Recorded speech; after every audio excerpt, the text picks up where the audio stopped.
Lying about 25 miles offshore from downtown Boston is a place called Stellwagen Bank.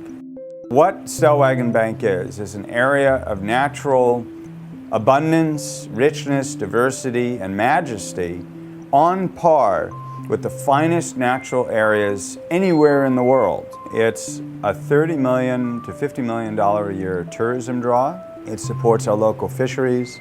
It supports an immense amount of recreation, and it's just a matter of local pride. Nonetheless, we've already pretty much loved it to death. We've overexploited, we've polluted, like the rest of the world ocean, and now we regret that and we want to bring it back.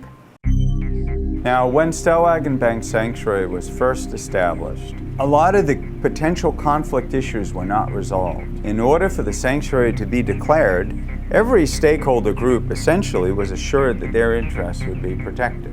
Fishermen could fish. Wildlife would cavort and reproduce. Enormous tankers could plow through with total oblivion of the whales. So everything is all tangled up and in conflict in the sanctuary. What do we want Stellwagen Bank to be? Well, New England Fishery Management Council regards it as a critical fishery area. It's really important because it's close to home. So, okay, the objective of Stellwagen Bank is to support the fishery, feed people. Fine, except that there's a national marine sanctuary smack on top of the same place. And its mission is to preserve the ecological health and the wildlife of Stellwagen Bank. Who's right?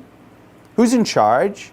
Nobody ever said. Now, fortunately, there's a provision that requires that every national marine sanctuary have a management plan. There's only one big problem. Our system of governance is not set up to mirror the ecosystem, the natural system that we are embedded in and dependent on. So we have this area we've set aside called Stellwagen Bank, but it's glued to everything else.